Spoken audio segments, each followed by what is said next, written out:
Yo, yo, yo! Ki Halin me. Welcome to new video Lookism.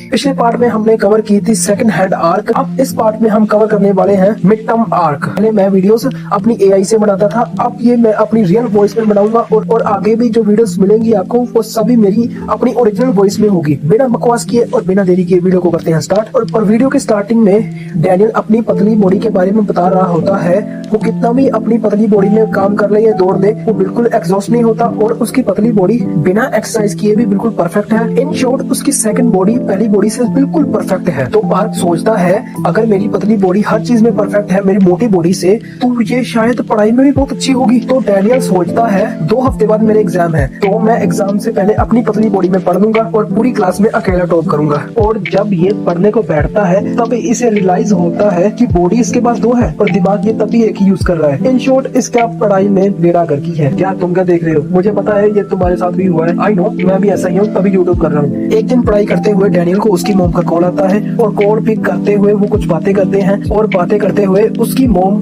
के पीछे से वो सुन लेता है कि उसकी मॉम को कोई कह रहा है कि यहाँ पर आकर टेबल साफ कर दो। पार्क को पता लग जाता है कि उसकी मॉम उसकी पढ़ाई के लिए और भी पार्ट टाइम जॉब कर रही है। तो भाई फाइनली डिसाइड करता है कि अब वो अपनी मॉम के लिए क्लास टॉप करके ही रहेगा। और वो ऐसा कैसे कर सकता है? यू नो, उसके पास 24 घंटे है पढ़ने के लिए। तो भाई डिसाइड करता है जो रट्टे वाले सब्जेक्ट है वो अपने स्टोर में रात में रट्टे मार लेगा और जो समझने वाले सब्जेक्ट होते हैं वो अगले दिन किसी से स्कूल में समझ लेगा। और ये कौन होता है? अरे यार तुम्हें पता ही है, अपना रिची रिच जे। और जे इसे समझाता ही नहीं है, वो इसकी पढ़ाई में बहुत ज्यादा हेल्प करता है।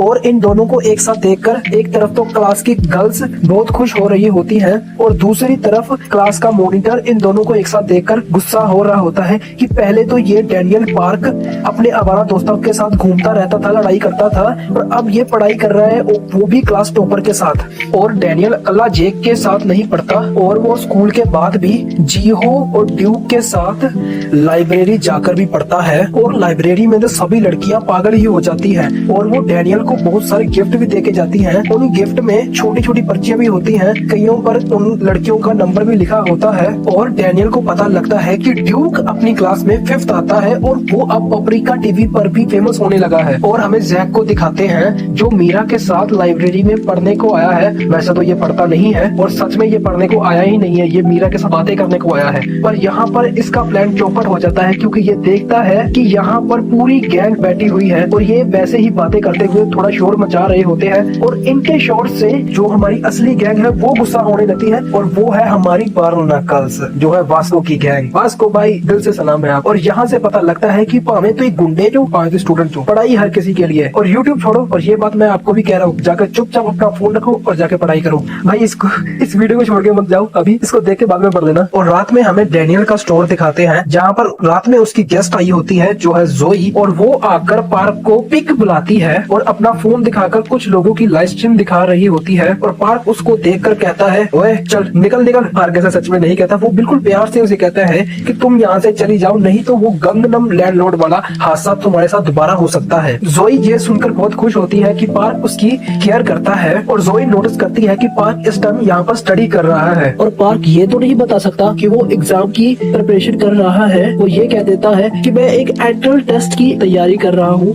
तो जोई ये सुनकर डिसाइड करती है कि अब मैं तुम्हें आगे की स्टडी में हेल्प करूंगी। और ये कहते हुए अपोम जानबूझकर दिखा रही है। और डैनियल अपने मन में सोचता है जोई वैसे भी कोई नॉर्मल स्टूडेंट नहीं है, शी इज टॉपर मैथ में। और मैथ ऐसा कोई सब्जेक्ट है जो मैं रट्टे नहीं लगा सकता, मैथ मुझे आखिर समझना ही होगा। और जोई और पार्क डिसाइड करते हैं कि रात को 2-3 घंटे ये मैथ टॉपर के साथ मैथ समझने को बैठेगा। और यहाँ पर मैं तुम्हें सबको डैनियल का टाइम टेबल दिखा देता हूँ। स्कूल में वो सबसे पहले जे के साथ पढ़ेगा और लाइब्रेरी में जाकर ड्यूक और जीहू के साथ, और रात में स्टोर पर जोई के साथ मैथ समझेगा। और जोई के जाने के बाद जो रट्टे वाले सब्जेक्ट है उसको रट्टा मारेगा। और कुछ दिन ऐसे ही चल रहा होता है और एक दिन जे डैनियल को सीडी और बुक्स देता है जो आगे एग्जाम में काम आएगी। और ड्यूक के साथ पढ़ते हुए लाइब्रेरी में कुछ मातर भगत इनके ऊपर बातें कर रहे होते हैं कि डैनियल और ड्यूक का रिलेशन तो स्लेव और मास्टर जैसा ही है। और ड्यूक हमारा इन बातों को इग्नोर करता है और फुल गीगा चैट की तरह अपनी पढ़ाई पर ध्यान देता है। और इसके बाद रात में ये जोई के साथ पढ़ता है और जोई अपने जो बड़े बड़े दिखाती है और उसके जाने के बाद ये ये करता क्या है तुम लोग समझ सकते हो। और ऐसे ही कुछ दिन और ऐसे चलते हैं और फाइनली एग्जाम का टाइम आ जाता है और एग्जाम में डैनियल को हर क्वेश्चन याद होता है जो भी उसे जे और ड्यूक में याद कराया है। और ये सबको क्लियर करने के बाद नेक्स्ट डे भाई का होता है मैथ का एग्जाम और मैथ में भाई को कुछ याद ही नहीं आ रहा होता, उसको सिर्फ जोई के पोम ही याद आ रहे होते हैं। तो भाई हेड डाउन कर चलो मैथ नहीं और सब्जेक्ट में तो मेरे अच्छे नंबर आ ही जाएंगे। तो ऐसे ही सोचते सोचते ये सो जाता है और ये क्लास में सोता है और जागता है अपनी मोटी बॉडी में जो अभी घर पर है। और जैसे ही ये अपनी मोटी बॉडी में उठता है तो ये वैसे ही चेक करने के लिए कि इसने कौन सी चीजें गलत की है तो ये बुक से देख रहा होता है और इसे पता लगता है इसने कुछ फॉर्मूले गलत लगाए हैं। तो ये इनको पढ़ते हुए ही ऐसे ही सो जाता है और ये उठता है एग्जाम के बीच और अभी इसे वो वाले फॉर्मूले भी इनको याद होते हैं और ये अभी अपने पेपर को देखकर कहता है कि हाँ मैं चीटिंग कर सकता हूँ। ये ऐसे ही करता है, यहाँ पर सो जाता है और घर पर उठता है, घर पर चीटिंग कर पेपर याद कर एग्जाम में उठ जाता है और ऐसे ही पूरा पेपर अपना कंप्लीट कर लेता है और ऐसे ही ये चीटिंग कर लेता है। और इसके बाद इनके एग्जाम के रिजल्ट भी आ जाते हैं और उसमें पता लगता है कि पूरी क्लास में इस बार डैनियल ने टॉप किया है। और डैनियल ये सुनकर हैरान होता है और दूसरी तरफ मॉनिटर गुस्से में होता है कि पहले तो वो सेकंड आता था, अब वो डैनियल के कारण से थर्ड आ रहा है। और भाई के ऊपर लड़कियां इंप्रेस हो रही है कि वो फर्स्ट आया है और जे भी पूरा प्राउड कर रहा होता है और जैक थोड़ा गुस्सा हो रहा है क्योंकि वो अभी लास्ट आया है। और डैनियल क्लास मॉनिटर को रोते हुए देख लेता है और उसको मन में थोड़ा गिल्ट फील होता है। और इसके बाद डैनियल अपनी मॉम को कॉल कर बताता है कि उसके बेटे ने क्लास में टॉप किया है और डैनियल की मॉम ये सुनकर बहुत खुश होती है। और डैनियल को अंदर से गिल्ट फील होता है क्योंकि उसने हार्ड वर्क बिल्कुल नहीं किया, उसने शॉर्टकट से ये सब तारीफ अचीव की है। तो डैनियल को यही गिल्ट खाए जा रहा होता है कि उसे चीटिंग नहीं करनी चाहिए थी। और इसके बाद हमें अगले दिन का सीन दिखाते हैं जहाँ पर वास को जॉगिंग करने के लिए एक्सरसाइज कर रहा होता है और उसको दिखाई देता है हमारा लिटिल डैनियल। और पार्क यहाँ पर जॉगिंग कर रहा है क्योंकि उसने डिसाइड किया है कि काम के बाद वो अपनी मोटी बॉडी में 30 किलोमीटर हर दिन रन करेगा। और यहाँ पर पार्क जैसे भाग रहा है, कोई भी इसे देखता तो हंसता, पर हमारा वास्को भाई इसे देखकर हंसता नहीं है, वो उल्टा इसको कहता है। और यहाँ पर खत्म होती है हमारी एग्जाम आर्क और इसके बाद स्टार्ट होगी हमारी बूट कैंप आर्क। और यहाँ पर बूट कैंप आर्क स्टार्ट होती है और स्टार्टिंग में हमें डैनियल और उसकी पूरी गैंग दिखाते हैं जो पिकनिक जाने के लिए बिल्कुल तैयार होते हैं। और यहाँ पर बस में एंटर करने से पहले डैनियल कुछ याद करता है कि पहले टाइम पर जब उसे लोग बुली करते थे तो वो आगे जाकर अपने टीचर के साथ बैठता था कि उसे कोई और भी लोग बुली ना करे। असल में इसके लिए कैंपिंग बिल्कुल ही खराब जाती थी। तो इस बारी भी डैनियल सोचता है, तो इस बारी भी डैनियल यही करता है, वो सीधा जाता है और टीचर के साथ जाकर अपनी सीट पर बैठ जाता है आगे अकेले। और टीचर भी इसको देखकर सोचता है इसे क्या हुआ, क्या ये यहाँ पर कोई बैठा रहा है जो यहाँ पर बैठा है। और इसके बाद बहुत जल्दी ही डैनियल के दोस्त उसको पीछे बुला लेते हैं उनके साथ बैठने के लिए। तो डैनियल जब आता है तो सभी लोग बहुत खुश होते हैं और सभी लोग और जैसे ही ये कुछ गेम खेलते हैं और गेम खेलते हुए जैक को मीरा के हैंड पर टच करना है और जैक मीरा के हैंड पे टच कर उसको फील कर रहा होता है और कहता है this hand is very soft. और ऐसे ये और भी गेम खेलते हैं और हमें पता लगता है कि पूरा जे हाई स्कूल ट्रिप पे जा रहा है। तो अफकोर्स हमारी असली गैंग भी जा रही है जो इंक्लूडिंग और कोई नहीं हमारी वास्को की है। और हमें वास्को की बस दिखाते हैं जहाँ पर अभी माहौल बिल्कुल सीरियस हुआ पड़ा है। माहौल को थोड़ा अच्छा बनाने के लिए वास्को के दोस्त थोड़ा नाच गाना और गेम्स खेलते हैं और गेम्स खेलते हुए ये बस के साइड पर देख के थोड़ा उदास हो जाते हैं। जा रही होती है जे हाई की ब्यूटी डिपार्टमेंट की बस और यहाँ पर सिर्फ एक लड़का बैठा है और बाकी सारी लड़कियां हैं। भाई ये पूरा अनफेयर है, हमारे वास्को भाई के साथ पूरा अनफेयर है। ओह वास्को भाई गीगा जेट है, वहाँ से तो ची लड़कियों के पीछे नहीं भागते। और नेक्स्ट सीन में ये कहीं जगह पर रुकते हैं जहाँ पर जैक मीरा को इम्प्रेस करने के लिए एक बॉक्सिंग वाली जगह पर जाकर पंच मारता है अपनी ताकत दिखाने के लिए। उसको लगता है कि मीरा तो फुल इम्प्रेस हो जाएगी और वहाँ पर जैक हाईएस्ट रिकॉर्ड सेट कर भी लेता है। पर थोड़ी देर बाद विंजिन आकर वहाँ पर उसका रिकॉर्ड तोड़ देता है। हाँ ये वही वही लड़का है जो ड्यूक से हार गया था रैप बैटल में। और ये विंजिन जैक को बोलता है, देख मैंने तेरा रिकॉर्ड तोड़ दिया, और जिस लड़के का रिकॉर्ड टूट जाए वो अपने आप को मर्द कैसे समझ सकता है। तो जैक एक हैमर वाली मशीन पे जाके विंजिन का रिकॉर्ड तोड़ देता है, और यही सेम बात जाकर विंजिन को कहता है कि तू अपने आप को मर्द कैसे समझता है। और ये ऐसे ही एक दूसरे के साथ बकवास करते हैं और अब एक दूसरे को गाली देना भी स्टार्ट करने लगते हैं।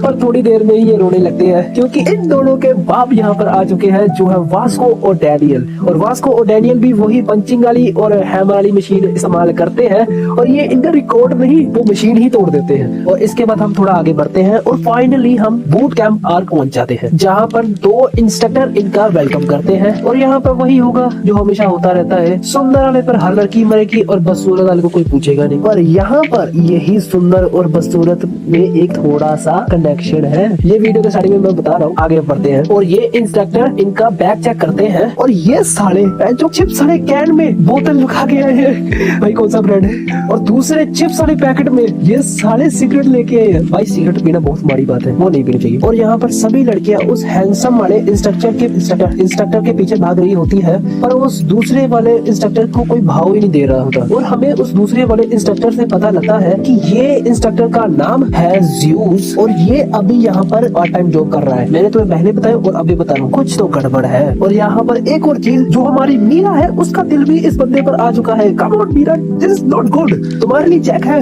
और इसके बाद ये लोग साले कुछ गेम्स खेलते हैं, और यहाँ पर टैलेंट शो भी होता है। आर्ट डिपार्टमेंट वाले कुछ खाने के लिए बना रहे होते हैं, अफकोर्स कुछ खाने के लिए ही हो जिसे खा के इनका पेट ना खराब हो जाए। और यहाँ पर ब्यूटी डिपार्टमेंट वाली लड़कियां भी डांस कर रही होती हैं। वेट अ सेकंड, ये टिकटॉक वाला डांस कैसे टैलेंट में आ गया। और टैलेंट शो में हमारा ड्यूक भी यहाँ पर रैप करता है, जो सब लोगों का दिल जीत जाता है। और टैलेंट शो के बाद सभी लोग सो जाते हैं, तब डैनियल और जैक को एक जगह पर ले आता है, जहाँ पर ब्यूटी डिपार्टमेंट की सारी लड़कियां बैठी हुई है, इनका वेट कर रही है। और डैनियल और जैक यहाँ पर को मना कर देते हैं कि हम चले। तो ब्यूटी डिपार्टमेंट की लड़कियां ये सुनकर उदास हो जाती है, उनका दिल टूट गया, क्योंकि उन्होंने सिर्फ इन दोनों से ही बात करनी थी। और हमें पता लगता है कि डैनियल और जैक ने ऐसा क्यों कहा कि हमें इनसे बात नहीं करनी, क्योंकि ये यहाँ पर और मीरा के पास आते हैं, और ये सभी लोग एक साथ बैठकर इंक्लूड मीरा, ये सभी लोग पीते हैं। और दारू पीने के बाद तुम सबको पता ही है, जैक कमजोर हो जाता है, डैनियल बहुत ज्यादा ताकतवर हो जाता है, और जोई बहुत हॉर्नी हो जाती है। और इन लोगों को इनका इंस्ट्रक्टर देखने आता है, और इनके इंस्ट्रक्टर से आने से पहले ये सो जाते हैं, और इनके इंस्ट्रक्टर को लगता है ये कोई बड़ा काम नहीं कर रहे, ये यहाँ पर सो चुके हैं। और जैसे ही डैनियल यहाँ पर सोता है, वो उठता है अपनी मोटी बॉडी में, और मोटी बॉडी में उठकर वो सोचता है कि मुझे एक्सरसाइज करनी चाहिए, और वो जॉगिंग करने के लिए चला जाता है। और जॉगिंग करते हुए उसका स्टोर का मैनेजर उसे देख लेता है, और ये यहाँ पर अभी छुट्टी लेकर जॉगिंग कर रहा है। तो इसके स्टोर का मैनेजर इसे देखकर कहता है, ये तो छुट्टी लेकर घूमने गया था, फिर ये यहाँ पर क्या कर रहा है। और ये चीजें जरूरी नहीं है कि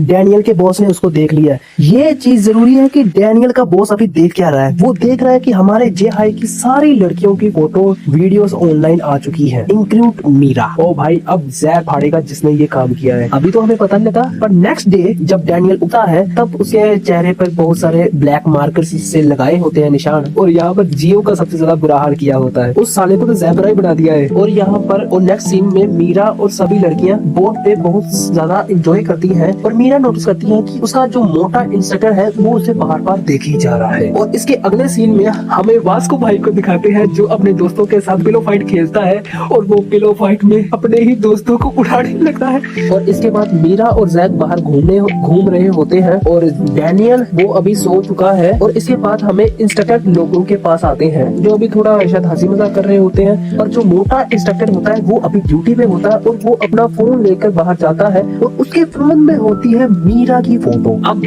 भाई यहाँ पर कुछ गड़बड़ होने वाली है। और नेक्स्ट सीन में ये मोटा इंस्ट्रक्टर वेयर हाउस में पहुंचता है, और ये देखता है कि यहाँ पर ज़्यूस और मीरा है, और मीरा अभी इसकी हेल्प करा रही है कोई सामान उठाने में। आई नो तुम लोग सोच रहे हो कि अभी तो मीरा जैक के साथ ही, अब जैक कहाँ चला गया। शायद इनके ये हैंडसम वाले इंस्ट्रक्टर ने इन दोनों को एक साथ देख लिया था, और इनको रात में घूमने को मना किया था। तो इनको कहा था कि तुम यहाँ पर मत घूमो। जैक को वहाँ से भेज दिया, और मीरा को कुछ हेल्प कराने के बहाने से यहाँ पर रोक लिया। वो ज़्यूस मोटे को यही बता रहा होता है कि मीरा उसके पास कैसे आई, और वो मोटा इंस्ट्रक्टर कुछ नहीं सुनता, वो उसके ऊपर ही अटैक कर देता है। और वो मोटा इंस्ट्रक्टर उस इंस्ट्रक्टर को, ज़्यूस को बहुत बुरी तरह मारने लगा है, और मारते हुए उस मोटे इंस्ट्रक्टर का मोबाइल वहाँ से गिर जाता है। और वो गिरा हुआ मोबाइल मीरा देख लेती है कि उसकी फोटो उस मोबाइल की बेचा गई है। और यहाँ पर पर सबसे बड़ी गलती मीरा कर देती है। वो उस मोटे इंस्ट्रक्टर को धक्का मारकर नीचे गिरा देती है और ज़्यूस को उठा देती है। और अभी डैनियल यहाँ पर सो रहा है और पार्क उठा हुआ है और वो घर पर रनिंग करने के लिए गया हुआ है और उसके बॉस ने उसे देख लिया था। तो उसका बॉस उसको काम कराने के लिए अपने स्टोर में बुला लेता है और उससे कुछ काम करा रहा होता है और पार्क कुछ पोस्टर लगा रहा होता है और उन पोस्टर में वो नोटिस करता है कि वहाँ पर ज़्यूस की फोटो भी है और वो लिस्ट जो है वो मोस्ट वांटेड लोगों की लिस्ट है और ज़्यूस की फोटो इस कारण से वहाँ पर है क्योंकि वो एक रेपिस्ट है। और वो ये भी देखता है जो इस आदमी का नाम है वो नाम इसका ज़्यूस का नाम होता ही नहीं है, इसका असली नाम है हेमिन किम। और मुझसे कुछ नाम अच्छी तरह नहीं लिए जाते तो इसको इग्नोर करना। और हम दोबारा आते हैं बूट कैंप में जहाँ पर हेमिन अपने असली रंग दिखाना स्टार्ट कर देता है और यहाँ पर ये दिखाते हैं हेमिन ने उस मोटे इंस्ट्रक्टर को मार मार कर बेहोश कर दिया है। और यहाँ पर ये भी पता लगता है इस मोटे इंस्ट्रक्टर के पास इसका मोबाइल नहीं है जिसमें मीरा की फोटो है, ये हेमिन का मोबाइल है। और ये मोटा इंस्ट्रक्टर पूरा दिन मीरा को नहीं देख रहा था, ये हेमिन के ऊपर नजर बिठा के रखा था। तो वो नोटिस कर रहा था कि ये पूरा टाइम मीरा के पास ही बैठा हुआ है और मीरा के साथ ही जा रहा है। तो इसे शक हो जाता है कि मीरा खतरे में आ गई है और ये यहाँ पर सिर्फ मीरा को बचाने के लिए आया था। और इसी टाइम पर मीरा को भी पता लग जाता है कि यहाँ पर क्या हो रहा है और यहाँ पर मीरा चिल्लाने की कोशिश भी करती है और ये हेमिन मीरा के पेट में मुक्का मारकर इसे साइलेंट कर देता है। और ये मीरा को कहता है कि तुम कपड़े उतारने वाली हो क्या? मैं उतारूं। और यहाँ पर हमें हेमिन की थोड़ी बैक स्टोरी दिखाते हैं कि ये बचपन में ज्यादा हैंडसम था, इस कारण से इसे ज्यादातर इसे कुछ नहीं बोलते थे। ये कोई भी गलती करते तो बचपन में इसने एक मोटे बच्चे का स्नैक चोरी कर लिया था तो टीचर ने इसे कुछ नहीं कहा था। और जब ये थोड़ा बड़ा हुआ तो सारी लड़कियां इसके ऊपर मरती थी। तो एक लड़की ऐसी भी थी जिसका बॉयफ्रेंड था, तब भी वो इसके साथ वो काम कर रही थी। और तब ये पूछता भी है कि तुम्हारा तो बॉयफ्रेंड है, तुम ये काम फिर क्यों कर रही हो? वो लड़की कहती है कि कौन सा बॉयफ्रेंड, मैं तुम्हारे लिए सब कुछ छोड़ सकती हूँ। तो ये सब चीजों के कारण से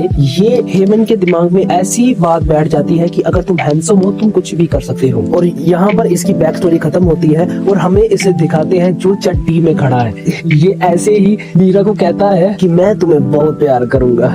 प्यार करेगा कि प्यार दिखाएगा? और इसके पीछे जो मोटा इंस्ट्रक्टर वो उड़ जाता है और वो आता है मीरा को बचाने के लिए, पर वो फेल हो जाता है। और ये हेमिन इस मोटे इंस्ट्रक्टर को बहुत बुरी तरह मारता है और मारते हुए मीरा इसको देखकर चिल्लाने की कोशिश भी करती है। पर उससे पहले हेमिन मीरा को मारने को आता कि हमारा मोटा इंस्ट्रक्टर अभी बेहोश नहीं हुआ है। वो अपनी विसल उठाकर वहाँ पर बजाने लगता है, विसल को सुनकर यहाँ पर कोई आ जाए। पर अभी सभी लोग सोए होते हैं तो उसकी विसल कोई नहीं सुन पाता। तो हेमिन इसको विसल बजाने की सजा बहुत बुरी तरह मार के देता है। ये हेमिन इसको बहुत बुरी तरह मारता है। और दूसरी तरफ जैक जोई से पूछता है कि मीरा अभी तक वापस आई नहीं। जोई इसे बताती है कि नहीं, अभी तक मीरा वापस नहीं आई, वो किसी के साथ पैदल आ रही होगी। जैक अपने मन में सोचता है पर मीरा तो ऐसा काम करती नहीं। और जैक मीरा को ढूंढने के लिए वहाँ से चला जाता है। और उसी टाइम पर जोई को पार्क का फोन आता है स्टोर से और वो कहता है कि मुझे तेरा नंबर डैनियल ने दिया था, अभी कुछ मत सुन, बहुत बड़ी इमरजेंसी है, जाकर डैनियल को उठा दे। तो ये जाती है, डैनियल को उठाती है और अपने मन में सोच रही होती है कि डैनियल ने मेरा नंबर उस विकी को दिया, क्या पार्क मेरे में इंटरेस्टिंग है,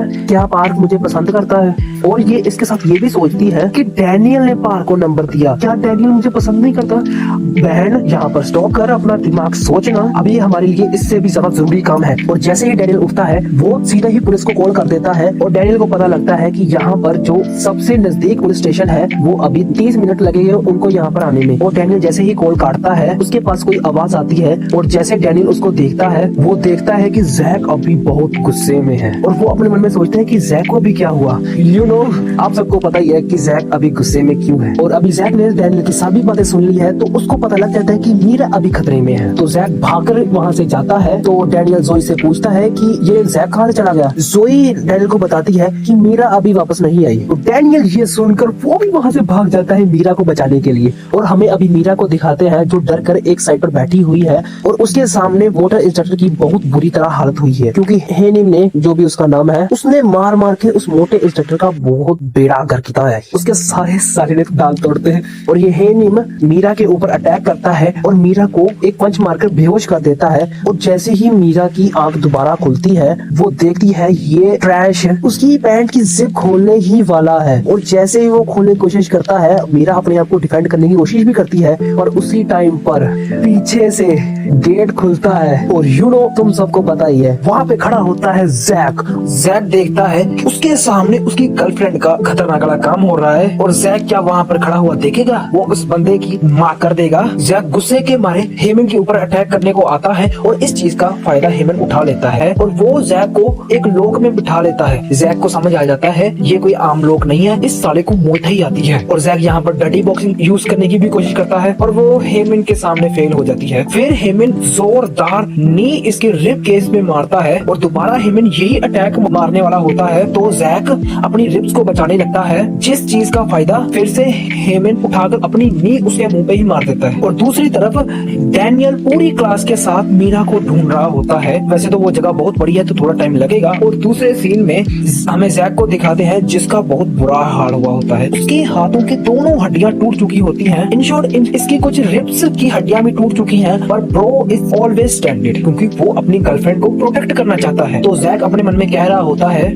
मेरा बहुत बुरा हाल हो चुका है, मैं हिल भी नहीं पा रहा हूँ, मेरी कुछ बोन्स भी क्रैक हो चुकी हैं, पर मुझे ये पता है मुझे अभी हार नहीं माननी, नहीं तो मीरा मुश्किल में आ जाएगी। फिर हेमन दोबारा अटैक करने को आता है, वो किक मारने वाला होता है जो किक अगर जैक को लग गई तो जैक यहाँ पर उसका खेल खत्म हो जाता है और उसकी किक लगने से पहले ही मोटा इंस्ट्रक्टर उसका पैर पकड़ लेता है और इस चीज का फायदा जैक उठा लेता है। वो अपने टूटे हुए हाथ से उसके ऊपर अटैक कर देता है और नेक्स्ट सीन में डैनियल और बाकी सारे ग्रुप वहाँ पर पहुंच चुके हैं और वो देखते हैं अनकॉन्शियस स्टेट में आधा अधूरा बेहोश हुआ लड़का एक बेहोश हुए लड़के को बहुत ब्रूटली मार रहा है अपने टूटे हुए हाथों से। मीरा उसे स्टॉप करने की कोशिश कर रही होती है पर जैक बिल्कुल ही स्टॉप हो रहा क्योंकि वो यहाँ पर एक बंदे को कूटने को आया था और वो अभी भी उसे कूटे ही जा रहा है। और ये यहाँ पर हेमन को पुलिस पकड़ लेती है और वो वहाँ से उसे लेके जा रही होती है और जाते हुए भी ये हरामी सुधरता नहीं है, ये बहुत गंदी स्माइल देता है मीरा को देखते हुए, ये साला सुधरा नहीं है अभी भी। और दूसरी तरफ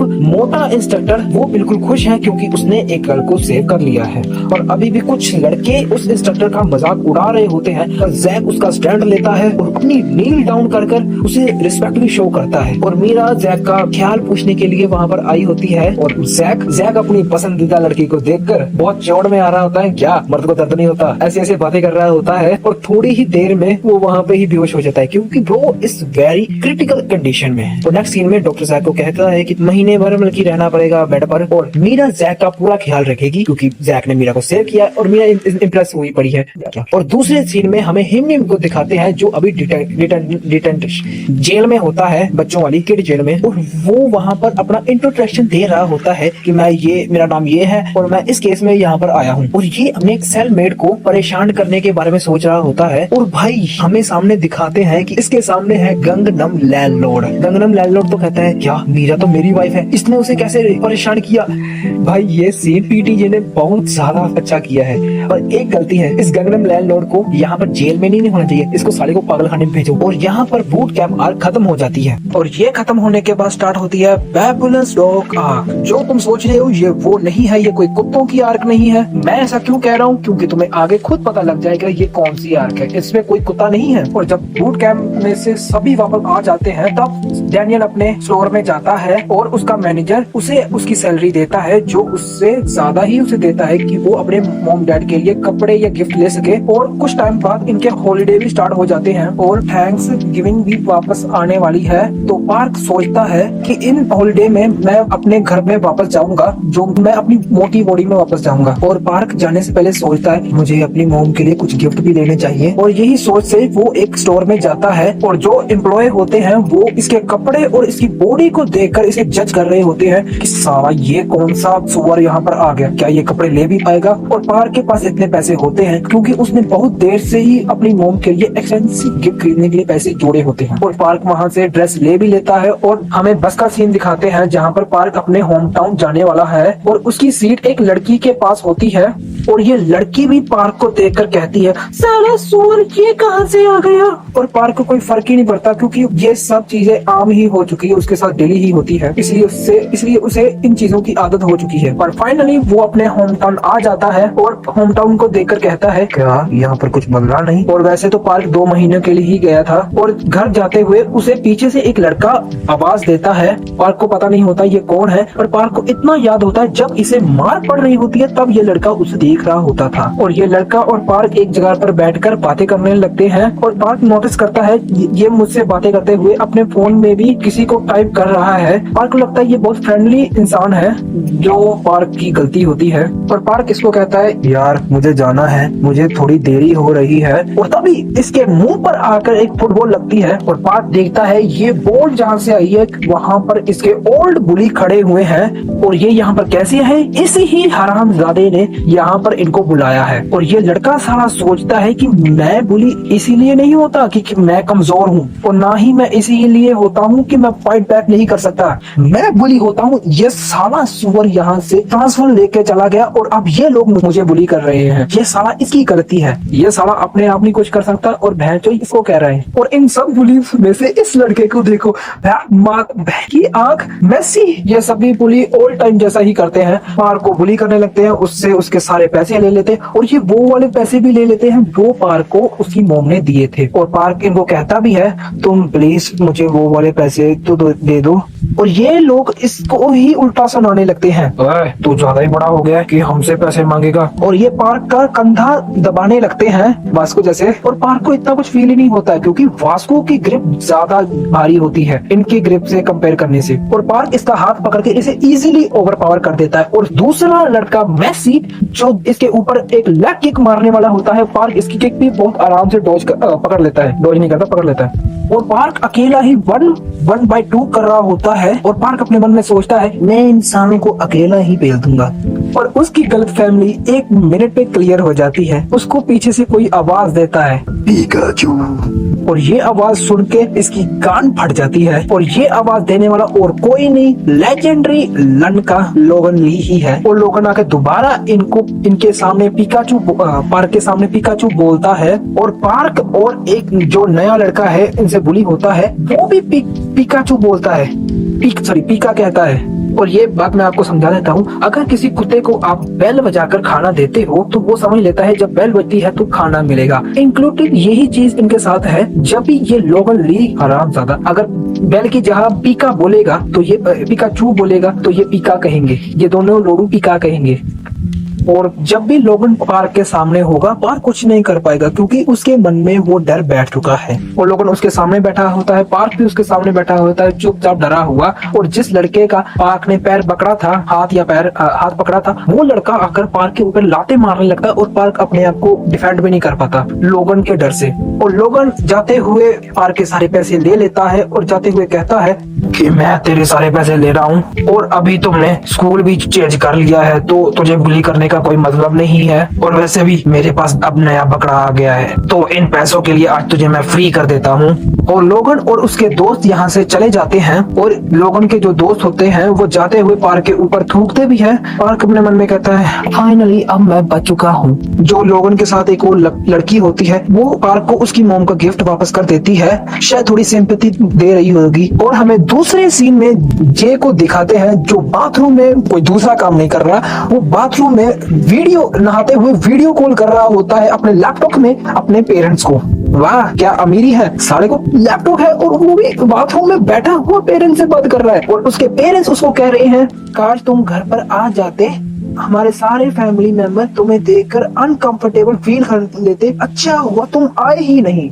What the heck? साली मुंह पर बेइज्जती, वो भी घर वाले ही कर रहे हैं यार। कौन से नशे करते हैं इनके घर वाले, भाई की इज्जत ही नहीं है। और वैसे भी हम इस बार दोबारा नहीं मिल पाएंगे तो बाय बाय। मुझे लगता है जे और उसकी फैमिली का कुछ तो लोचा है जनाब। और दूसरे सीन में हमें पार्क को दिखाते हैं जो वो अपनी मदर को ढूंढ रहा होता है। वो सभी प्लेस में जाता है जहाँ पर उसकी मॉम काम करती है और एक प्लेस पर जाकर वो उनकी भी लड़कियों उनके साथ जो काम करती है उनसे पूछता है। और वो लड़कियां भी औरतें भी पार्क को देखकर अपने मन में कहती हैं क्या बात है, अच्छा है मेरा बेटा इस जैसा नहीं है। मतलब पार्क को अपने बेटे से कंपेयर कर रही होती है कि वो उसका बेटा इनसे गया गुजरा नहीं है।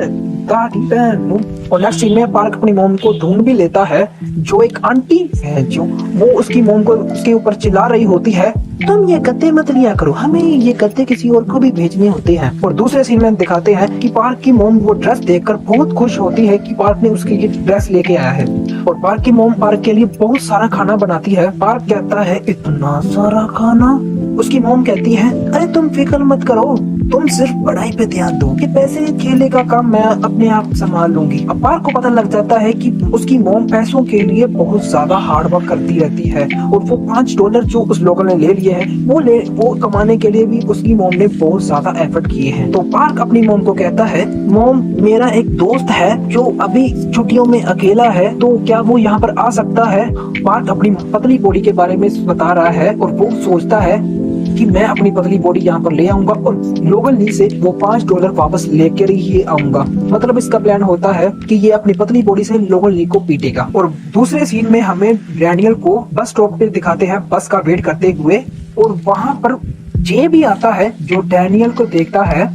और मैं आपको बता दूं कि जे यहाँ पर क्या कर रहा है। जे ने अपनी मोम से बात करने के बाद उसने सोचा था कि वो एक सोलो ट्रिप पर अकेला जाएगा, पर उसे डैनियल मिल गया और डैनियल के साथ वो अब वहाँ पर उसके होम टाउन जाने वाला है। आप सबको पता ही है जहाँ जहाँ डैनियल वहाँ जे। तो चलो फिर इनके होम टाउन।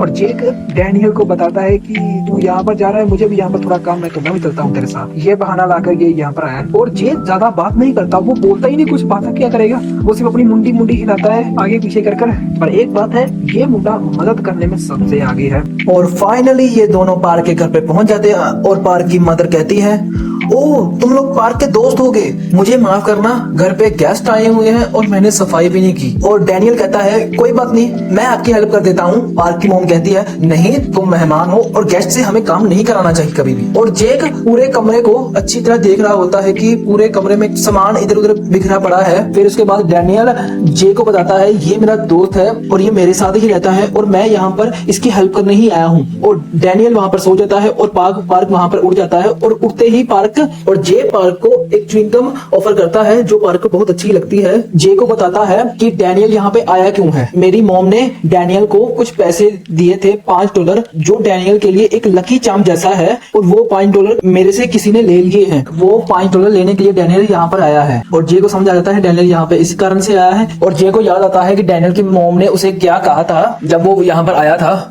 डैनियल की मॉम उसे कहती है तुम फिक्र मत करो, तुम इसे अपना ही घर समझो और मैं भी तुम्हारी माँ जैसी ही हूँ। तब जे भी डिसाइड कर लेता है कि वो अब डैनियल के $5 उस आदमी से वापस लेके आएगा।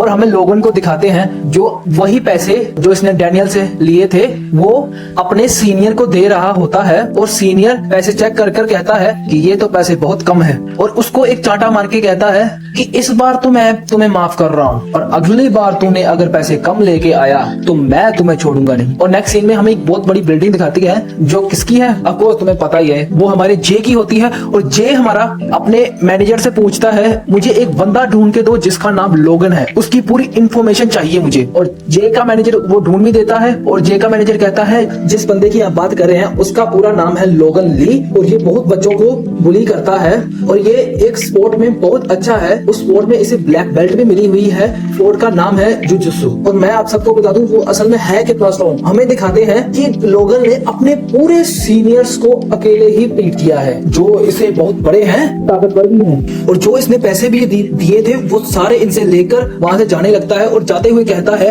अगर तुम्हें कोई प्रॉब्लम है तो आके मुझसे बात करो और जो तुम पैसे किसी और को देते हो अगर उसको भी मुझसे प्रॉब्लम है वो आकर मुझे बात करे। और ये क्या लोगन वहां से चला जाता है और लोगन का सीनियर अपने मन में कहता है कि लोगन तुम्हें नहीं पता तुमने कितनी बड़ी गलती कर दी है। जिस आदमी को हमने पैसे देने हैं ना वो तुम्हारे सामने आ गया ना वो तेरी फाड़ देगा। और हमें उसकी थोड़ी झलक भी दिखाते हैं और सबको पता ही है पैसे कौन कलेक्ट करता है पर वो अब ये कलेक्टिंग मनी करना छोड़ चुका है। और ये है कौन? अनदर, मैं क्यों फालतू टाइम पास कर रहा हूँ, ऑफ कोर्स हमारा गन ही है।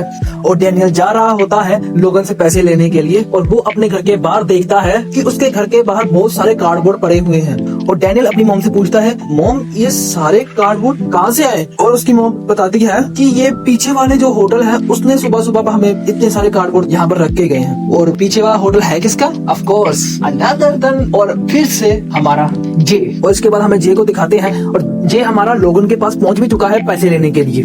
और इन दोनों की लड़ाई दिखाने से पहले ही हमें सीनियर का सीन दिखाते हैं जो गन को कॉल कर रहे होते हैं। सर, जो हमने पैसे आपके लिए आपको देने थे वो लोगों ने हमसे छीन लिए हैं। गन कहता है तो फिर मैं क्या करूं, क्योंकि अब मैं ये काम छोड़ चुका हूं और ये काम कोई और करने वाला है और मैं उसको भेज चुका हूं और उसका नाम है गो। और भाई ये नया कैरेक्टर गो कौन है, आगे देखना ये बंदा करता क्या है। और गन कॉल काटता है और गन जैसे ही कॉल करता है हमें उसके सामने दिखाते हैं एक लड़की जिसके पास 2 बॉडी हैं पार्क के जैसे, और उसका नाम क्रिस्टल है। क्रिस्टल पूछती है कि तुमने यूई किम के टाइम पर वहाँ पर गए क्यों नहीं थे। गो बताता है कि मुझे वहाँ जाने की जरूरत ही नहीं पड़ी क्योंकि जिस पे मैं नजर रख रहा हूँ वो वहीं पर था। और गन किसकी बात कर रहा है, ऑफ कोर्स हमारे डैनियल की। और क्रिस्टल पूछती है तुम ऐसा कर क्यों रहे हो। गन बताता है मुझे ये नजर रखने वाला काम चेयरमैन ने दिया है। और गन को ये नजर रखने वाला काम किसने कहा है, एच ग्रुप के सीईओ ने। और गन बताता है ये सारा काम मुझे प्रेसिडेंट ने ही करने को कहा है। और इनके पास एक और लड़का बैठा होता है लाल बालों वाला। वो लड़का कहता है क्या चेयरमैन ने कहा है उस पर नजर रखने के लिए, ये तो फिर लड़का बहुत इंटरेस्टिंग है, फिर तो मुझे इसे मिलना ही होगा। और आप सब लोग सोच रहे हैं कि ये लड़का अब कौन है, धीरे धीरे ये वीडियो देखो सब कुछ पता लग जाएगा। और अब हमें लोगन और जे की फाइट दिखाते हैं। लोगन जे के ऊपर अटैक करता है और जे उस अटैक को डोज ही नहीं करता, उस पे उल्टा अटैक भी करता है। और लोगन इतनी मार खाकर तो समझ जाता है कि इसके सामने जुजुत्सु तो नहीं चलेगा, तो लोगन फिर डर्टी ट्रिक्स यूज करने लगता है। वो जे के सामने पैसे वाला लिफाफा निकालकर उसे फाड़ने का ड्रामा करने लगता है, अगर तूने रुका नहीं तो मैं इसे फाड़ दूंगा। और जे डर भी जाता है और जे उसके पास आने लगता है और इस चीज का फायदा लोगन उठा लेता है। और लोगन जे के बाल पकड़ लेता है और पकड़कर उसके मुंह पे बहुत सारे गुस्से मुट्ठी पंचेस मारने लगता है। और इसके बाद वो जे को एक लोक में बिठा देता है और वो लोक से जे बेहोश भी हो जाता है। पर अगर वो लोग ज्यादा देर तक रहा तो जे को सांस भी नहीं आएगी। और ऐसा ना हो तो उसी टाइम पर हमारा डैनियल आकर लोगन के ऊपर अटैक कर देता है और लोगन जे को छोड़कर डैनियल का अटैक डॉज करने की कोशिश करता है। और इसके बाद लोगन डैनियल को ग्रैब करने की कोशिश भी करता है पर डैनियल अपने एक ही हाथ से उसका अटैक डिफ्लेक्ट कर देता है। और ये सब देखकर लोगन डर जाता है, अरे भाई ये कौन लोग हैं, मेरे अटैक इन पे नहीं लग रहे और मेरे अटैक्स को भी ये डिफ्लेक्ट कर रहे हैं, आज साला हो क्या रहा है। और डैनियल जे को चेक करने जाता है पर तभी उसके पीछे लोगन आ जाता है और डैनियल से पूछता है कि तुम कौन लोग हो, तुम मेरे पीछे क्यों आ रहे हो और तुम्हें भेजा किसने है। और डैनियल लोगन को अपने सामने देखकर उसकी फट जाती है, भाई की इज्जत डुबा दी। वैसे तो वो अपनी स्ट्रॉन्ग बॉडी के अंदर है, वैसे तो बहुत सारा एडवांस पर साले ये बोलते कैसे हैं, वैसे तो वो बहुत ज्यादा फायदे में है पर उसका ट्रॉमा उसे ट्रिगर कर रहा है। तो इस हालात में तो डैनियल लोगन से नहीं लड़ सकता। पर लोगन डैनियल को कहता है अपने दोस्त को ले और यहाँ से निकल जा। और लोगन यहाँ पर अपना खौफ बनाने की तो कोशिश कर रहा है पर वो अंदर से इन दोनों से डर चुका है क्योंकि उसे भी पता है कि वो अभी फायदे में नहीं है, अगर वो इनसे लड़ा तो वो पक्का हार जाएगा। और लोगन यहाँ पर नहीं लड़ता और वो चुपचाप यहाँ से चला जाता है। और डैनियल कहता है कोई बात नहीं, वो सिर्फ $5 ही थे। और नेक्स्ट सीन में हमें दिखाते हैं कि डैनियल जेको के घर पर ले जा रहा होता है और डैनियल जैसे ही जे को लोगन के बारे में बताने वाला था तभी उसके सामने जे वो वाले पैसे उसके सामने दिखा देता है। और जैसे ही डैनियल ये पैसे देखता है वो फूट फूट कर रोने लगता है क्योंकि उसे फील हो जाता है कि वो अपने पैसे खुद लोगन से ले नहीं पाया पर उसका बेस्ट फ्रेंड उसके लिए मार खाते हुए भी वो पैसे ले आया है। और यहाँ पर जे को लगता है कि वो इतना भारी है तभी डैनियल यहाँ पर रो रहा है। तो जे उसकी पीठ से उतर कर डैनियल को कहता है कि आ चल, मैं तुम्हें अपनी पीठ में कैरी कर लेता हूँ। और इसके बाद नेक्स्ट सीन में हमें वही मॉल दिखाते हैं जहाँ पर पार्क ने अपनी मॉम के लिए गिफ्ट दिया था, वो वही ड्रेस वापस करने के लिए आया है क्योंकि उसमें एक दाग है। वो स्टोर वाले देखते हैं कि एक मोटा लड़का एक डिफेक्टिव पीस लेके आया है वापस करने के लिए, तो ये तो फिर झूठ ही बोल रहा है, इस पर यकीन करने का कोई फायदा ही नहीं है। और तब ये स्टोर वाले डैनियल के ऊपर कहने ही वाले थे, उसी टाइम पर वहां पर अपना हीरो जे आ जाता है। जे आकर कहता है ये मेरा भाई है, इसका काम तो क्यों बताते होना चाहिए और भाई को सारी ड्रेस दे दो। जे ऐसा कुछ नहीं करता, वो चुप और जे कुछ बोलता नहीं है, वो सिर्फ पार्क की थोड़ी बहुत हेल्प कर देता है। फिर इसके बाद हमें अगले दिन का सीन दिखाते हैं जहाँ पर वास्को हमारा कूल डूड हीरो यहाँ पर ट्रेनिंग कर रहा होता है और ट्रेनिंग करते हुए उसको कोई बुलाता है और ये है कौन, हमारा लिटिल डैनियल। लिटिल डैनियल उसको कहता है कि वास्को मुझे ट्रेन करो। लिटिल डैनियल ऐसा क्यों कर रहा है, क्योंकि वो अपनी पतली बॉडी के ऊपर और डिपेंड नहीं होना चाहता, वो अपनी मोटी बॉडी को ट्रेन करना चाहता है। तो वजन कम करने के लिए और स्ट्रॉन्ग बनने के लिए पार्क वास्को के पास आया है। और अगले सीन में हमें लोगों को दिखाते हैं और वो सोच रहा होता है कि वो दोनों लड़के है कौन थे जो मुझसे लड़ने आए थे। और वो कहता है चलो छोड़ो पुरा, और वो जाकर अपने पिकाचू के साथ खेलने लगता है। और नेक्स्ट सीन में हमें दिखाते हैं कि वास्को और डैनियल ट्रेनिंग कर रहे होते हैं। और एक मिनट, वास्को को जूम करके दिखाना, ब्रांडेड भाई, पूरा ब्रांडेड, एडिडास के कपड़े और नाइकी के शूज भाई, पूरा ब्रांडेड है। ऐसा वैसा समझना मत हमारे वास्को भाई को, ये पूरा ब्रांडेड माल है। और ये डैनियल वास्को का पूरी ट्रेनिंग करने की कोशिश कर रहा है, पर वो उसको मैच ही नहीं कर पा रहा होता रनिंग में। तो पार्क सोचता है मैं खुद वास्को के पास आया था ट्रेनिंग लेने के लिए, तो मैं गिव अप नहीं कर सकता। पर वो वास्को के सामने पूरी तरीके से थका होता है। वास्को उसको मोटिवेट करने के लिए कहता है कि एफर्ट, अगर मेहनत करोगे तो तुम हर चीज अचीव कर सकोगे और बिल्कुल अपना 100% दो। और ऐसा तो नहीं है कि एक दिन में ही तेरी बॉडी बिल्कुल चेंज हो जाएगी, तुम्हें रोज आकर ये ट्रेनिंग करनी पड़ेगी, तभी तुम्हें अपनी बॉडी का रिजल्ट मिलेगा। और पार्क सोच रहा होता है अरे भाई क्या कह रहे हैं, मेरे साथ ये असली में हुआ है, मेरे साथ हुआ है। पर वो अपनी दूसरी बॉडी की बात कर रहा है। और पार्क वास्को से पूछता है ट्रेनिंग मेथड क्या है, और वास्को बताता है 100 पुशअप, 100 स्क्वाट और 100 पुलअप और 10 kilometre run every single day. ओ मुझे ये बताओ, ये साइतामा वाला ट्रेनिंग मेथड कहाँ खिसा हुआ है? सोलो लेवलिंग भाई, सोलो लेवलिंग तक भी है, और भी कुछ एनिमे है भाई, कौन से एनिमे तक ये साइतामा का मूवी घुसा हुआ है। और इसके बाद जे भी वहाँ पर आ जाता है ट्रेनिंग करने के लिए, और ये जेस आकर वास्को से मिलता है, लिटिल डैनियल से मिलता है। पर ये लिटिल डैनियल को इतना कुछ भाव नहीं देता, क्योंकि लिटिल डैनियल वास्को का पूरा टाइम खा रहा होता है, क्योंकि उसके पास अब टाइम नहीं है कि वो जे के साथ घूम सके। वो सारा टाइम अपना पार्क के ऊपर लगा रहा है। और जे देखता है कि पार्क के हाथ में चॉकलेट मिल्क है, और जे को लगता है कि जैसा ये खा रहा है इसकी बॉडी नहीं पतली होने वाली, ये जल्दी ही गिव अप कर देगा। ऐसी चीजें जेस को लगती है। हम सबको पता है पार्क अपनी पूरी 100% करके रहेगा और वो पतली बॉडी अचीव करके ही रहेगा।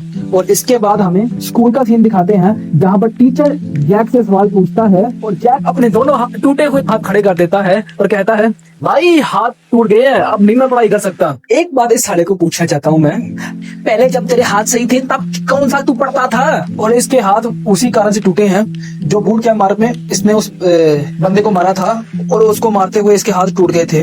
और अब मीरा ही अब इसका ध्यान रख रही है, वो ही इसको खाना खिला रही है अपने हाथों से, और ये साला बिल्कुल अपने आप को एंजॉय कर रहा है। और यहीं पे हम देखते हैं वास्को को जो डैनियल को भी वही सेम चॉकलेट मिल्क देता है, और जेस देखता है कि वास्को दोनों को ही चॉकलेट मिल्क देता है। और इसके बाद वास्को अपनी गैंग के साथ डिसाइड करता है कि वो आगे क्या करने वाला है। और डैनियल अपने मन में कहता है वैसे तो ये गैंग ही है, पर वास्को एक अच्छा इंसान है और वो इनका लीडर क्यों है। और इसके बाद हमें जेक को दिखाते हैं जो सेम चॉकलेट मिल्क डैनियल के लिए लेके आए, पर वो 2 लेके आए। और जेक का तरीका कहता है अगर डैनियल के लिए कोई 1 करेगा तो मैं उसके लिए दुगना करूंगा। मुझे लगता है जेक भाईचारे के लिए सब कुछ कर देगा। और नेक्स्ट सीन में डैनियल घर पे जा रहा होता है, वो देखता है एक बर्नकल का बंदा एक सामान वाली ट्रॉली को धक्का दे रहा होता है, और डैनियल उसकी हेल्प करने के लिए चला जाता है, और वो इतना फोर्स लगा देता है वो ट्रॉली ही स्पीड में आगे चली जाती है, और वो बर्नकल का लड़का वहीं पर वहीं रह जाता है। और थोड़ा आगे जाने के बाद डैनियल को जेक दिखता है जो किक मारकर बच्चों की पेड़ पे फंसी हुई बॉल को नीचे गिराने की कोशिश कर रहा होता है, पर उसके पास इतनी ताकत ही नहीं होती कि वो बॉल नीचे आ जाए। तो डैनियल उसकी हेल्प करता है, वो एक किक मारकर ही उस बॉल को नीचे गिरा देता है। और जेस वैसे तो एक गैंग का मेंबर है, उसे खून खराबे है, लोगों से डर नहीं लगता। इस साले को डर लगता है कि यहाँ पर बग क्यों है, कीड़ों से। और इसके बाद हमें पार्क में वास्को को ट्रेनिंग करते हुए दिखाते हैं, जहाँ पर ये दोनों जेस और डैनियल वास्को को देख रहे होते हैं। और डैनियल जेस को कहता है वास्को बहुत स्ट्रॉन्ग इंसान है और ऊपर से वो बहुत अच्छा लड़का भी है। तो जेस ये सुनकर अपने मन में कहता है शायद ये लड़का बुली हुआ है, तभी ये वास्को के पास आया है ट्रेनिंग करने के लिए, और ये सोच भी नहीं सकता कि वास्को के साथ क्या हो चुका है। और जेस किसकी बात कर रहा है इस वीडियो के आगे पता लग जाएगा। और इसके बाद अब स्टार्ट होती है वास्को की बैक स्टोरी, जो तुम सब लोग पूरी देख के जाना प्लीज। और ये सब चीजें जेस अपने मुंह से बताने वाला है।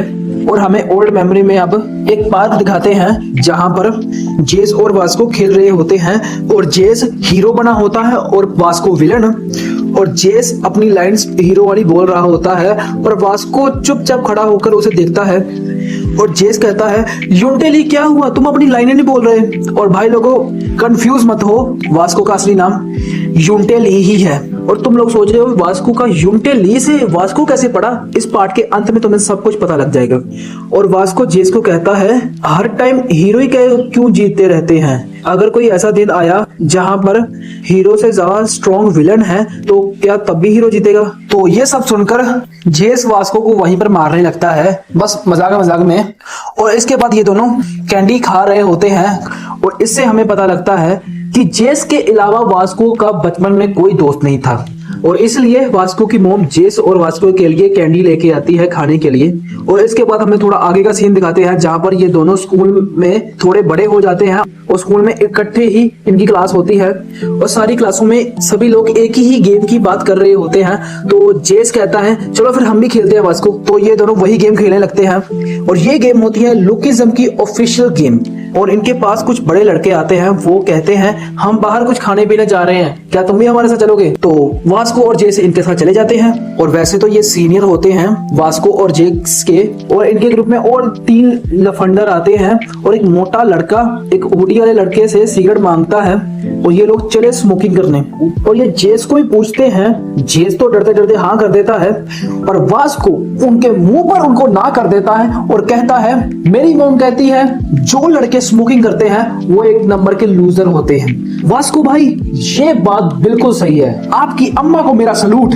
पर इस टाइम ये बातें वास्को के ऊपर भारी पड़ जाती हैं। वास्को का जो मोटा सीनियर होता है वो वास्को के पास आकर पहले तो थप्पड़ मारता है, वास्को कुछ रिएक्ट नहीं करता, तो वो लोंडा एक किक मारता है और वास्को के ऊपर लाते ही लाते मारने लगता है और कोई भी लड़का नहीं वास्को की हेल्प करने के लिए आगे आता, इवन जेक भी नहीं। और जैसे ही वास्को जेक की तरफ देखता है, जेस वहां पर वास्को से मुंह मोड़ देता है और इन लोंडो का जो सीनियर होता है वास्को को कहता है कि आज के बाद तू हमारे साथ स्कूल में थोड़ा टाइम बिताएगा। ये सिर्फ मजे करने के लिए टाइम नहीं ले रहे, इसे मारने के लिए टाइम ले रहे हैं। और नेक्स्ट सीन में हमें वास्को क्लास में एंटर होते हुए दिखाते हैं और हमें वास्को को देखकर ही पता लगता है कि उसे कूटा गया है। और वास्को के क्लासमेट कहते हैं आज कुछ ज्यादा ही इसे कूट दिया है और ये लोग कितने दिनों से वास्को को पीट रहे हैं। पर जेस वास्को के पास बैठा होता है पर वो कुछ करता नहीं है। और जेस एक तरफ वास्को के ओर देखता है, वो देखता है वास्को के शर्ट पर उसकी नाखून लगा हुआ है और उसकी आंखें भी लाल हुई पड़ी हैं। जेस वास्को से पूछता है क्या तू भाई ठीक है? वास्को कहता है जेस आई एम ऑलवेज ओके।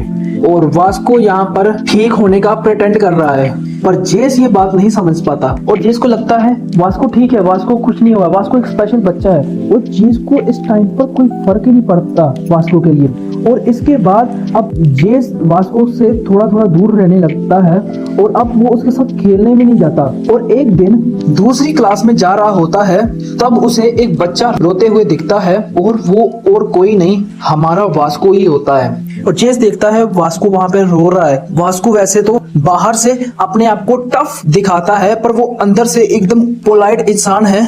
जेस को ये बातें तो समझ आ जाती है पर जेस वहां पर वास्को की हेल्प नहीं करता, वो वहां से भाग जाता है। और उसके बाद अगले दिन वास्को स्कूल नहीं आता और जेस अपने मन में कहता है वास्को ऐसा लड़का नहीं है कि वो अपनी प्रॉब्लम से भाग जाए, वो ऐसा लड़का है वो अपनी प्रॉब्लम को फेस करे। और वास्को कुछ दिनों से स्कूल नहीं आ पा रहा होता तो अब बुली जेस को टारगेट करने लगते हैं और जेस को बुलाते हैं और वो जेस जाता भी है। और वो पुलिस ऑलरेडी एक लड़के को बुली कर रहे होते हैं लड़कियों के सामने। और ये जो लड़का बुली हो रहा है इसे भूलना मत, ये आगे जाके बहुत बड़ा धमाका फोड़ने वाला है। और ये बुली जेस को पूछते हैं कि वास्को स्कूल क्यों नहीं आ रहा और जेस कहता है मुझे नहीं पता। और ये जेस को एक जगह बिठाकर उसके सर पर SEX लिख देता है और लिखने के बाद वो मारकर ही जेस की नाक पर घुसा देता है। और घुसाने के बाद कहता है अगर कल तेरा दोस्त नहीं आया तो तू तो फिर गया। और जेस ये सब सुनकर क्या करेगा? वो वास्को के साथ मिलकर इनको पीटेगा। अरे घंटा, ये साला पैचो अपने सामने अपने दोस्त को नहीं बचा पाया और ये पीठ पीछे क्या कर लेगा। और ये डरपोक वास्को के घर भी चला जाता है उससे पूछने के लिए कि क्या तू कल स्कूल आएगा, अपने आप को बचाने के लिए। और जेस को जाने के बाद पता लगता है कि वास्को असल में बीमार था पर वो अब कल स्कूल आएगा। और जेस को ये सुनकर बहुत रिलीफ फील होता है कि बच गया मैं। और जेस देखता है वास्को के कमरे में कुछ टिश्यू होते हैं जो खून से लिबड़े होते हैं। और वास्को ये देखकर कहता है नहीं नहीं ऐसी कोई बात नहीं है, मैं सच में बीमार था। और जेस यहाँ पर झूठ बोल के आया है कि कुछ तो होमवर्क था, नोट्स थे, वो मैं तुझे देने आया हूँ। और उसके बाद जेस कहता है कोई बात नहीं, तू आराम कर, मैं तेरा काम कर देता हूँ। और जैसे काम करने के लिए पेन निकालता है और वास्को उस पेन को देखकर डरने लगता है। और ये चीज जेस नोटिस कर लेता है और जेस को याद आता है कि उसको आज उन बुलिस ने पेन से ही बुली किया था। और जब भी वास्को क्लास में आता था उसकी शर्ट पे खून लगा होता था। तो जेस सारे डॉट जोड़ने लगता है और वो वास्को के बेड पे चढ़कर उसके हाथ खोलकर देखता है। और जो वास्को के ऊपर वो देखता है वो देखकर उसके होश उड़ जाते हैं। और जेस देखता है कि उन बुलिस ने वास्को के बॉडी के ऊपर बहुत कुछ बनाया हुआ है और ये टेम्पररी नहीं है, ये परमानेंट है। और ये सब होते हुए भी वास्को जेस के सामने कहता है कि भाई सब ठीक है। भाई सच बताऊं, ऐसा कौन करता है जो बॉडी पर निशान बना देते हैं? भाई ये तो बहुत गलत किया हमारे वास्को भाई के साथ। पर फिर भी आगे चलते हैं। और ये सब देखकर जेस वहां पर रोने लगता है और वो वास्को को कहता है वास्को यार उनसे माफी मांग ले। वास्को कहता है मैं तो नहीं उनके सामने झुकूंगा। और वास्को कहता है जो हैंडसम लोग होते हैं वो बुरे लोग होते हैं, पर वास्को इनके सामने नहीं झुकेगा। वास्को कहता है कि सारे हैंडसम लोग गंदे होते हैं, क्योंकि वास्को का बुली जो है वो भी हैंडसम है, इसलिए वास्को हैंडसम लोगों से नफरत करता है। और इसीलिए पहले टाइम पर वास्को ने डैनियल के ऊपर हमले किए थे। और अगले दिन जेस उन बुलिस के पास जाता है क्योंकि वास्को स्कूल में नहीं आया। और पहली बार इस चैप्टर में जेस वास्को के लिए स्टैंड लेता है और वो उन बुलिस को कहता है कि अब बस करो, तुमने बहुत कुछ कर दिया है वास्को के साथ, अब इतना ज्यादा हो चुका है, प्लीज यहाँ पर रुक जाओ। और इतना कहते ही उसी टाइम पर जेस के मुंह पर एक मुक्का आकर लगता है और ये लोग जेस को वहां पर मारने लगते हैं। और पुलिस का लीडर एक पेन पकड़कर कहता है मैंने तुझे कहा था अगर वो कल नहीं आया तो वही चीजें तेरे साथ होंगी जो मैं उसके साथ करता था। और अब उस चीज के लिए तू रेडी हो जा, क्योंकि अब तेरा बहुत अच्छा मेकओवर करूंगा। और ये चीज आईब्रो टैटू के लिए होती है। और जो ये पेन है वो जेस के पेट में चलाने वाला है ये। पर तभी उसी टाइम पर वहां पर वास्को आ जाता है। और वास्को यहाँ पर क्यों आया है? क्योंकि कल वास्को ने सर पर वो देख लिया था SEX लिखा, और उसको पता लग गया था कि अब ये जेस को बुली कर रहे हैं। और जेस के लिए वास्को हमारा तभी आज स्कूल आया है। और वो यहाँ पर सिर्फ देखने नहीं आया, वो इनसे फाइट करने को भी आया है। और भाई ये अपने लिए नहीं ये लड़ने आया है, यहाँ पर ये लड़ने आया है जेस के लिए। और भाई ये होती है असली दोस्ती। I love this man. ओए कैसे नहीं, पर वास्को कर भी क्या लेगा, वैसे तो वो एक बच्चा ही है। तो वो कोशिश करता है उनको मारने की, पर वो लोग बड़े आराम से उनके वास्को के अटैक से डोज कर लेते हैं और उल्टा वास्को को ही मारने लगते हैं। वो इतना मारते हैं कि ये लोग थक जाते हैं, पर वास्को के हैंड डाउन नहीं होते और वास्को के अब मुंह से खून भी आने लगता है। पर तब भी वास्को एक ही बात रिपीट करता है कि जेस को कोई बुली नहीं करेगा। और ये चीज देखकर जेस खुद को कंट्रोल नहीं करता और वो पुलिस के सामने जाकर उसके लीडर को कहता है नीचे झुककर कि वो इंसान माफी नहीं मांगेगा, मैं उसके बदले की माफी तुमसे मांग रहा हूँ, प्लीज उसे छोड़ दे। और ये बुली जेस के ओर अपना हाथ बढ़ाता है। जेस को लगता है कि इसने मेरी माफी एक्सेप्ट कर ली है। और जैसे ही अपना हाथ बुली के हाथ पे रखता है और वो बुली उसका हाथ ग्रैब कर जेस के ऊपर बहुत सारे मुक्के मारने लगता है। और वास्को जेस को बचाने के लिए भी जाता है, पर जो पुलिस के बाकी लड़के होते हैं वो वास्को को पकड़ लेते हैं। और अब ये लोग भी देखकर कहते हैं कि ये कुछ ज्यादा ही हो गया। एक लड़का डोर के पास भागता हुआ जाता है, पर तभी वो उड़ते उड़ते पीछे आकर गिर जाता है और हमें दिखाते हैं वही बुली हुआ लड़का जो पिछले दिन बुली हुआ था। उसके साथ वो एक बड़ा लड़का आया होता है और वो कहता है 1001 लोंडे को मारने के, और यहाँ पर 3 लोग हैं, मतलब 3000 रुपए। और मैंने तुम्हें इसके पहले भी कहा था कि ये कुछ बड़ा धमाका फोड़ने वाला है, और ये किस लड़के को लेके आया है, और इस बड़े लड़के का नाम होता है गो। मैं चैप्टर के स्टार्टिंग में कहा था कि गो क्या चीज है, तुम्हें पता लग जाएगा। वो बुली हुए लोगों में से एक लड़का कहता है, मोटा लड़का कहता है, अरे तू है कौन? गो उसको कहता है कि मैं भी तुम्हारी जैसा ही हूं, एक विलन। और ये मोटा लड़का गो के ऊपर अटैक करने को जाता है।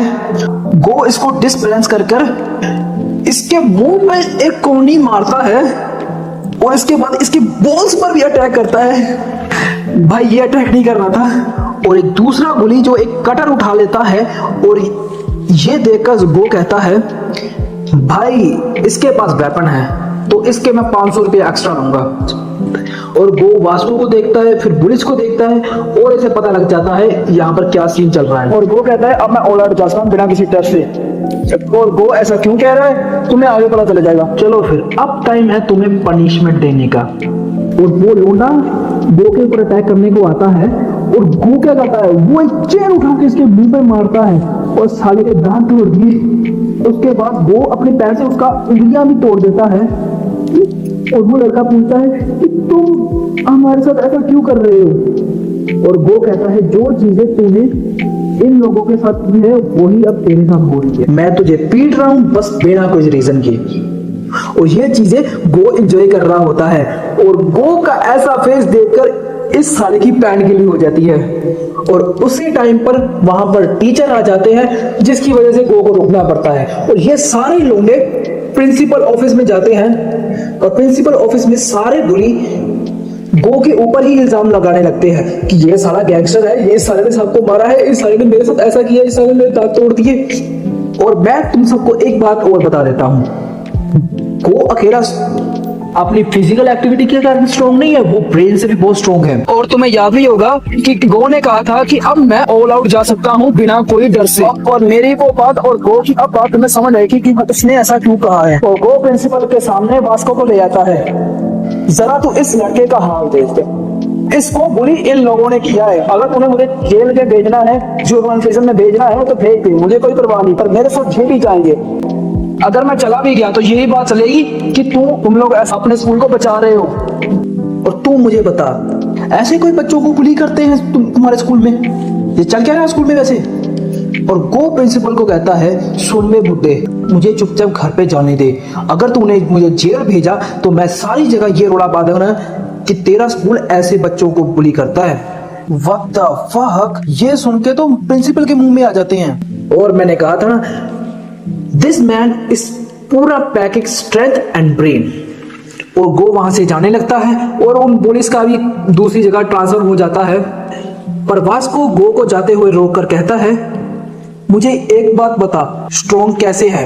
और गो वही साइतामा वाला ट्रेनिंग मेथड इसे बता देता है जो जाकर इसने डैनी को बताया था, और चुपचाप वहां से चला जाता है। और मुझे देखकर ऐसा लगता नहीं है कि गो ये सब चीजें करता भी है। पर यहीं पर ही वास्को की बैक स्टोरी खत्म हो जाती है। पर एक मिनट रुक जाओ, अभी कहानी थोड़ी और आगे है। जो लड़का गो को लेके आया था वो वास्को और जेस के पास आता है, और वो उनको कुछ खाने के लिए भी देता है। और वास्को उस खाने के स्टिक देखकर वहीं पर डरने लगता है, क्योंकि उसे नुकीली चीजों से डर लगने लगता है, उसे कोई फोबिया हो गया है। और तुम सब लोग यही सोच रहे हैं कि वास्को की फिर बॉडी में इतने सारे टैटू कहते हैं। इस चीज को भी मैं तुम्हें सोल्व कर देता हूं। एक दिन जेस अपनी बॉडी में टैटू दिखाता है वास्को को बर्ड आ रहा, तो वास्को भी अब डिसाइड करता है वो भी अब टैटू बनाएगा। और ये दोनों टैटू आर्टिस्ट के पास भी जाते हैं। ये कौन सा लौंडा है जो इस लड़के की चेस्ट पर टट्टी बना के चला गया? पहले तो ये टैटू आर्टिस्ट इन दोनों को मना कर देता है, और इस टैटू आर्टिस्ट को पता लगता है कि जेस का जो दोस्त है वो एक गैंगस्टर है। पर जेस हार नहीं मानता, वो इसकी दुकान के बाहर बैठा हुआ ठंड में नंगे पिंडे बैठाया उसे बनाने की कोशिश करता है। और वो टैटू आर्टिस्ट जेस को देखकर कहता है कि तुम्हें अपने दोस्त के लिए लगता है बहुत ज्यादा ही लगाव है, तो ठीक है, मैं ये टैटू वाला काम जरूर करूंगा।